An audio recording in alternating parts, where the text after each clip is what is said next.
Quero trazer uma palavra para você. Quero que você abra a sua Bíblia agora em Efésios, capítulo 6, versículo 13.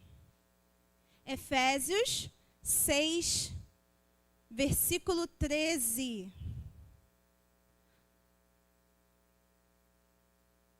Tenho refletido esses dias acerca dessa palavra, com tudo que temos vivenciado nesses dias.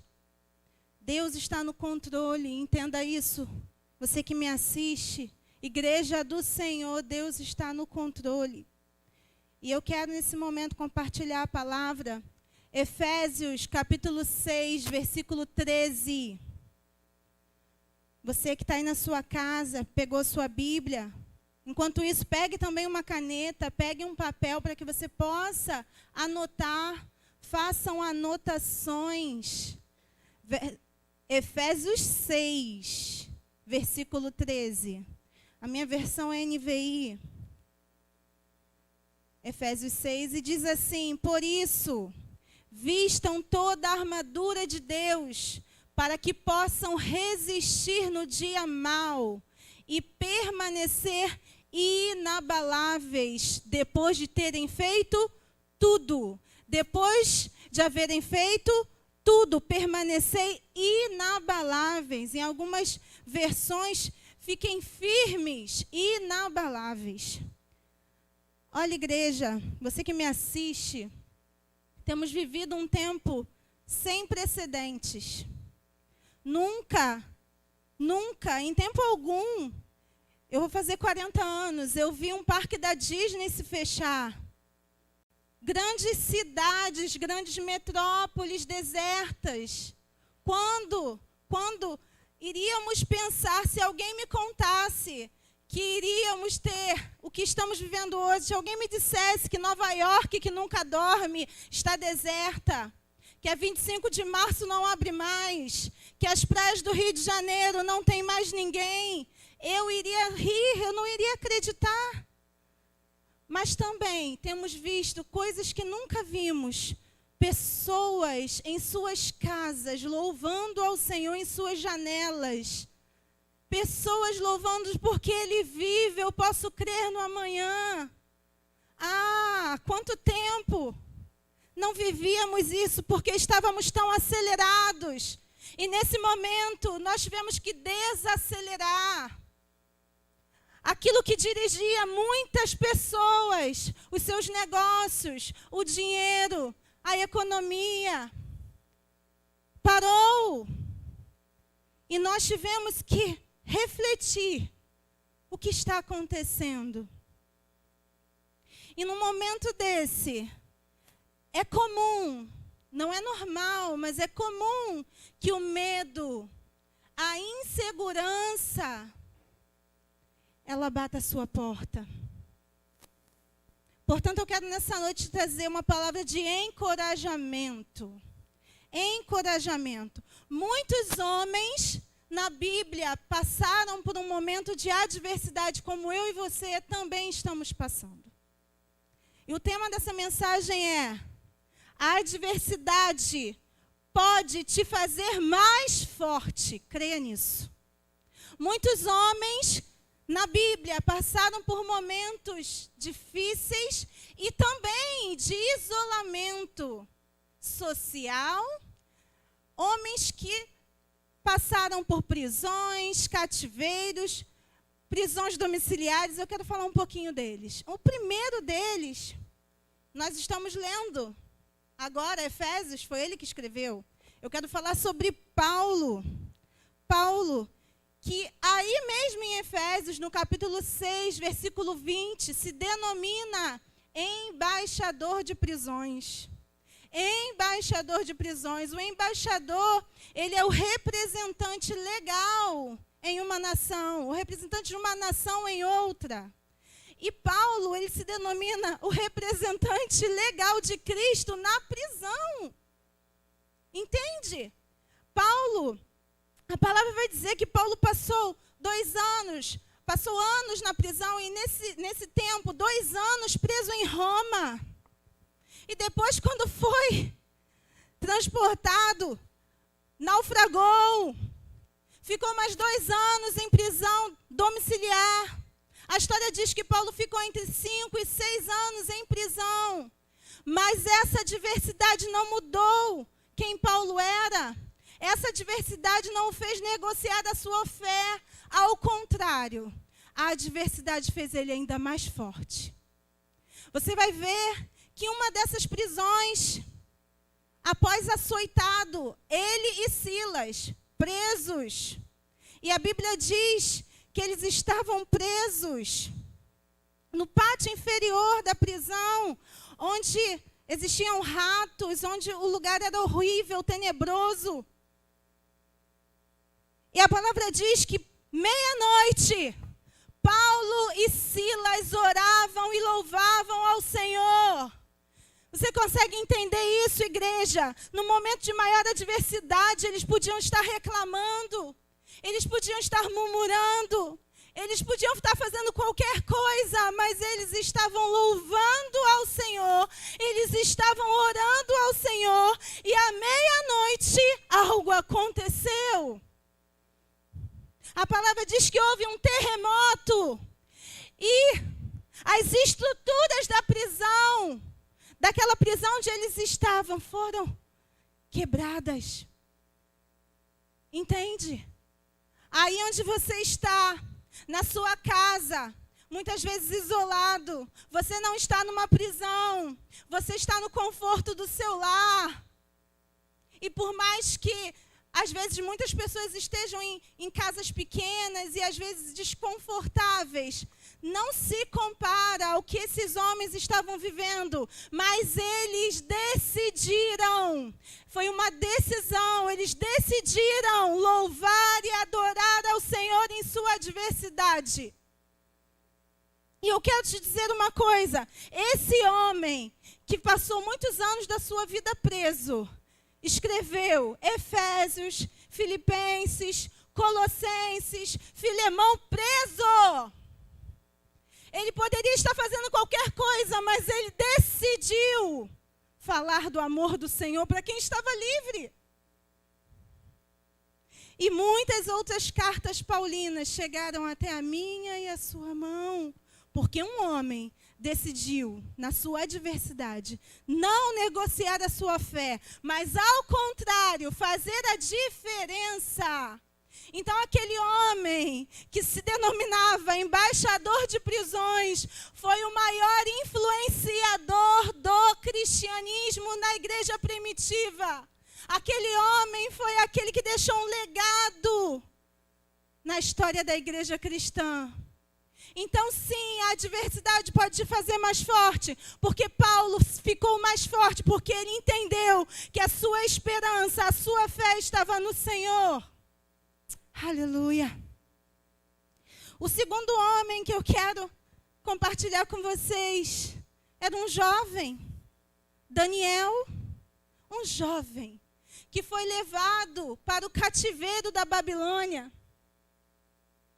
Aquele jovem estava longe da sua família, aquele jovem estava longe da sua terra, em cativeiro.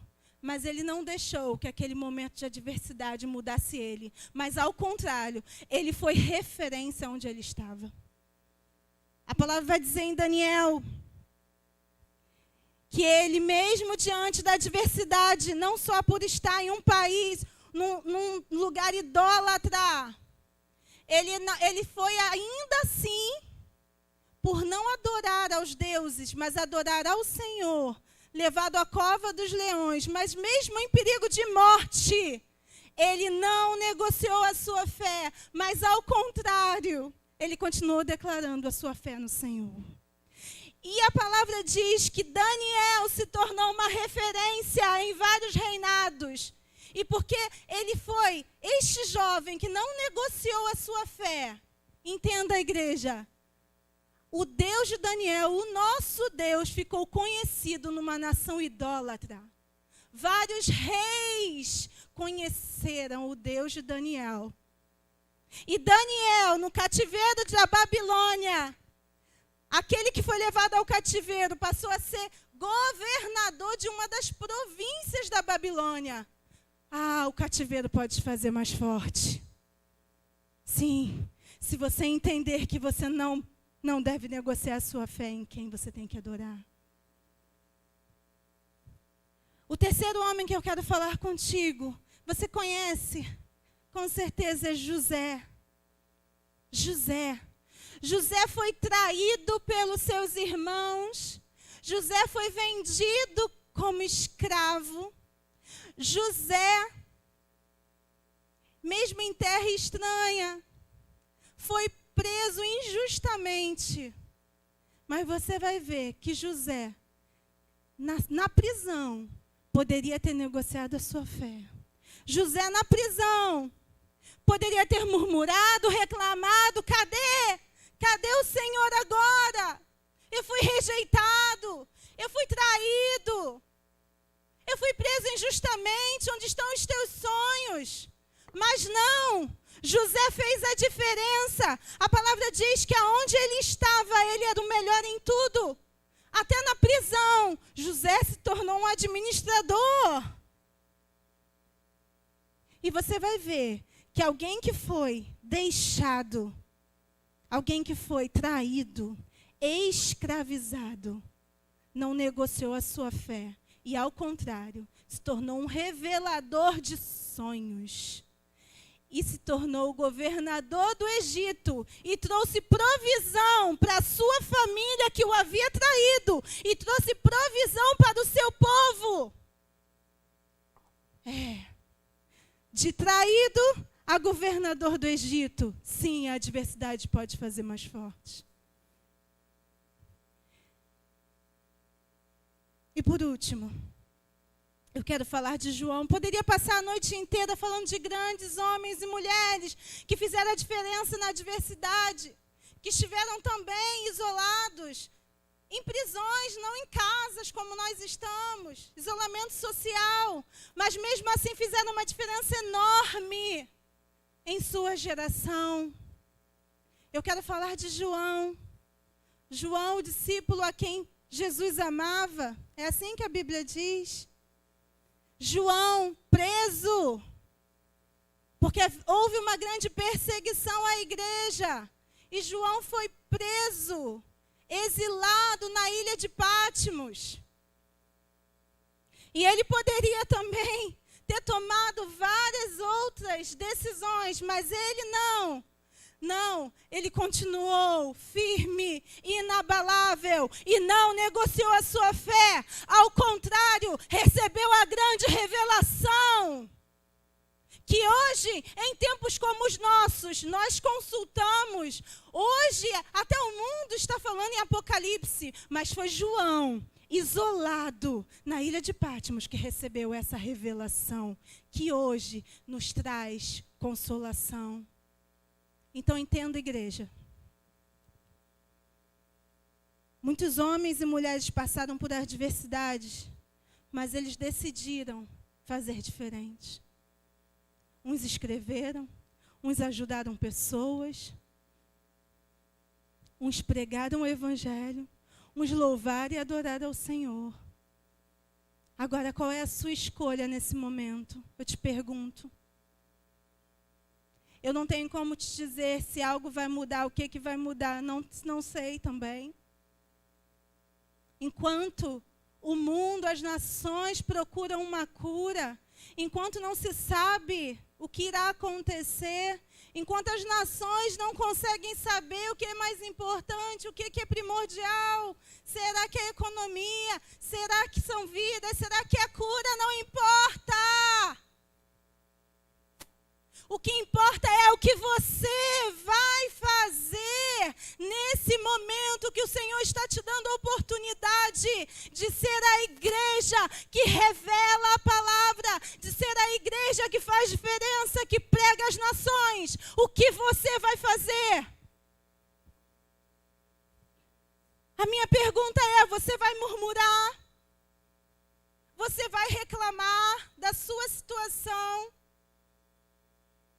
Você vai perder a sanidade. Você vai se sentir deixado, rejeitado. Ou você vai se levantar diante deste tempo, assim como Daniel, e vai ser referência na sua geração. O que você vai fazer? Você será como Paulo, um pregador e disseminador do Evangelho. Você será como José, o provedor da sua família. O que você vai querer ser? O Senhor te pergunta o que você vai fazer. Você será como João e trará revelação. E eu poderia falar de muitos homens. Você será como Neemias, um reparador de brechas, um pacificador. Você será como Esdras, o disseminador do arrependimento. Quem você vai ser? A minha pergunta é: essa é uma decisão que você vai tomar.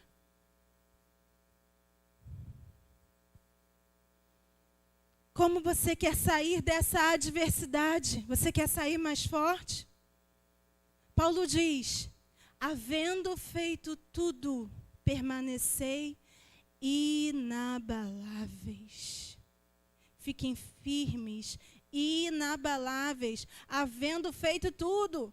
Muitos acham que vou fazer tudo. Eu vou lavar muitas vezes a minha mão com água e sabão. Eu vou usar álcool gel. Sim, nós vamos. Isso é uma solução natural. Eu vou me isolar. Sim, é uma decisão natural. Mas o que você vai fazer no espiritual, no sobrenatural? O que você vai fazer? Mas Paulo nos dá a resposta. Paulo diz que no dia mau, revesti-vos de toda a armadura. É isso que eu e você devemos fazer. Nos revestir da armadura de Deus. Com a fé. Com a salvação, o capacete da salvação. Blinda a sua mente.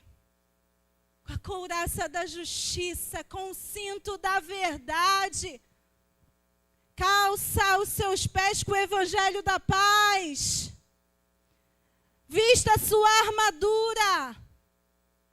Como um soldado que entende que está numa guerra.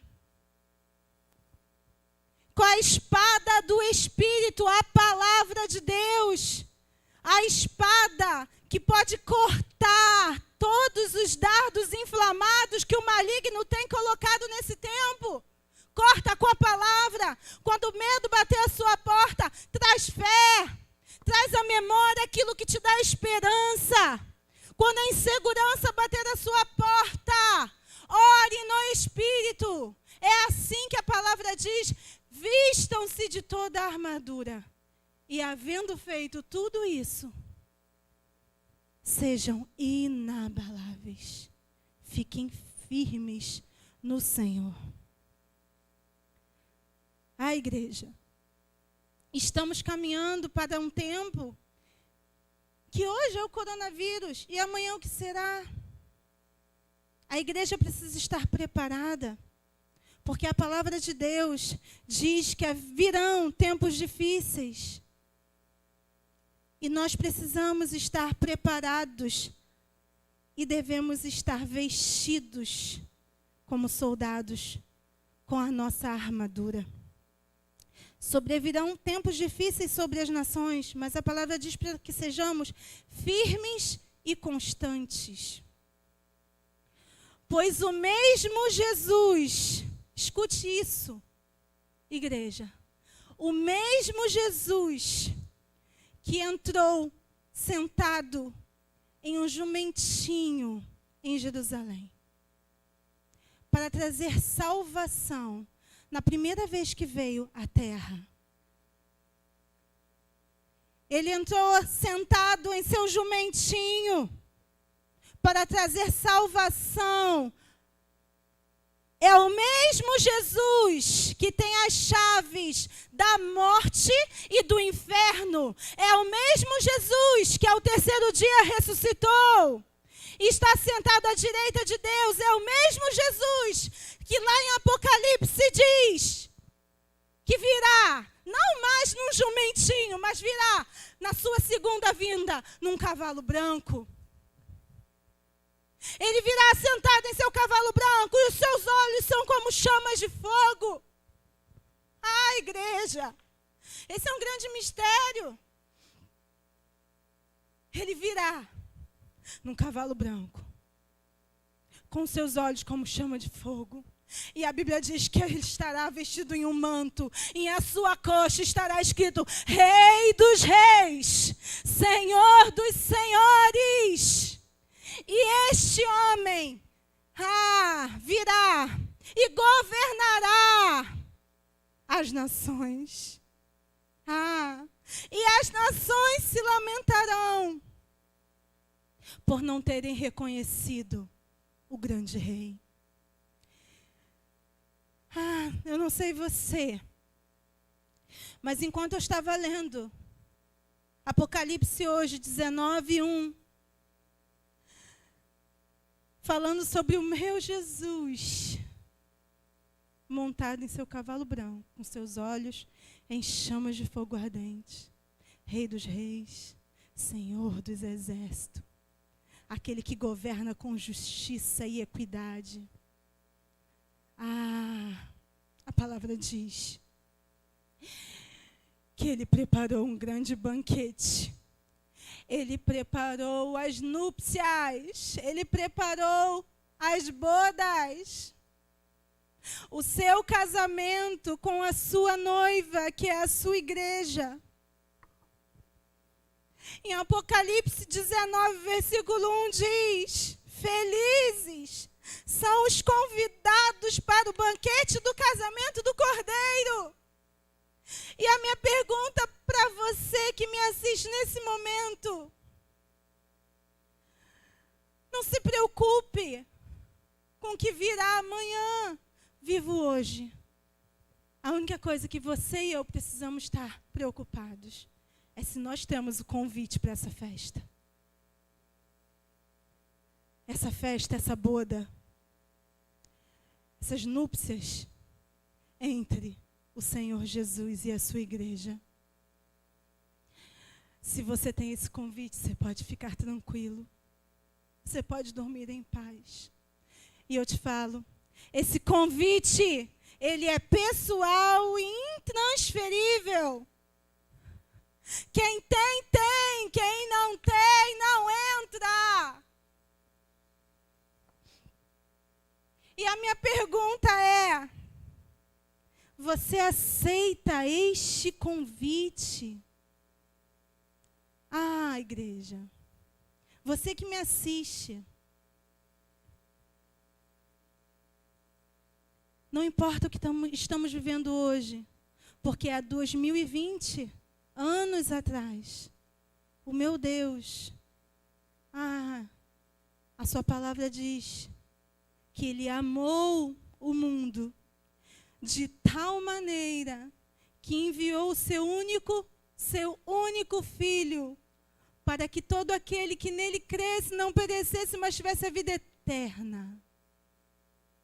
A palavra diz que Jesus morreu para resgate de muitos. E a palavra em Apocalipse diz: eis que estou à porta e bato. Aquele que abrir a porta, eu entrarei. E eu te pergunto, você quer participar desse banquete? Desse banquete espiritual? Muitos estão preocupados com a vida neste mundo. Nós somos peregrinos nessa terra. Não há de se comparar o que iremos viver em glória e a vida eterna com o que vivemos nesse mundo.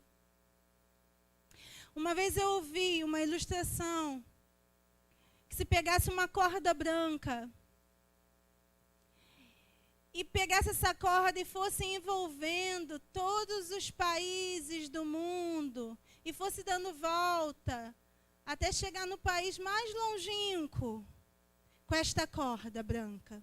E pegasse um pedaço, a ponta dessa corda, num tamanho de uma caneta e a pintasse de preto ou de vermelho, essa ponta significaria a nossa vida terrena.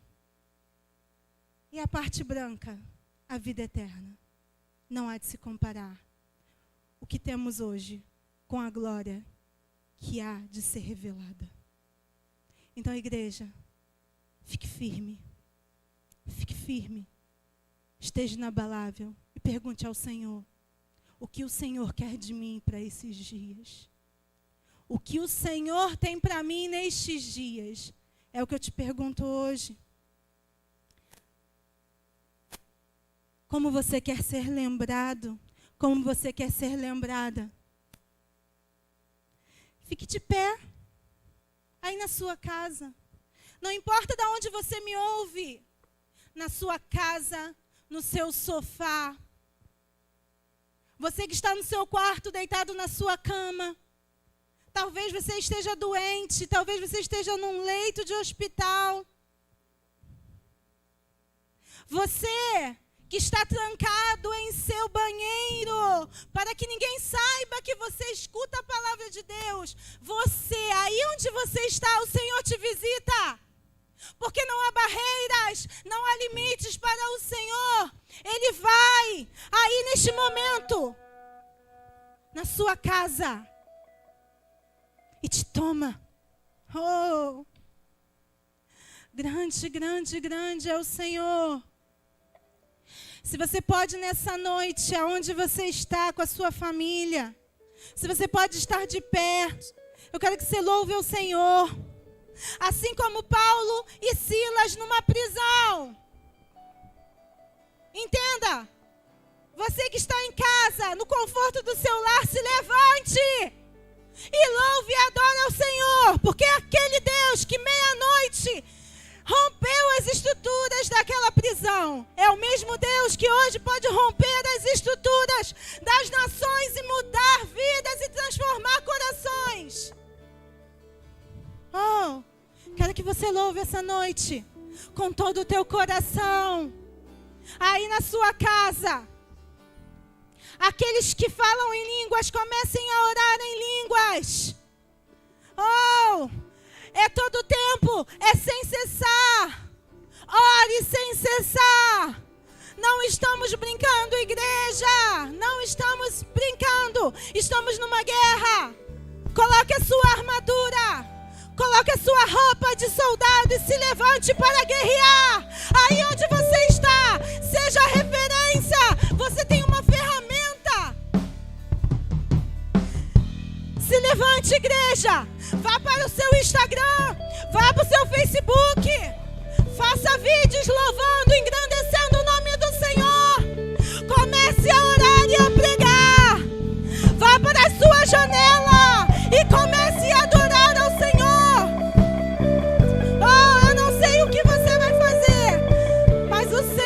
Vai te usar nessa geração. O Senhor vai te usar neste tempo. Eu creio numa igreja corajosa que se levanta em meio à adversidade. E não importa se seja o cativeiro, que seja a prisão, que seja isolamento, que seja vírus, a igreja se levanta.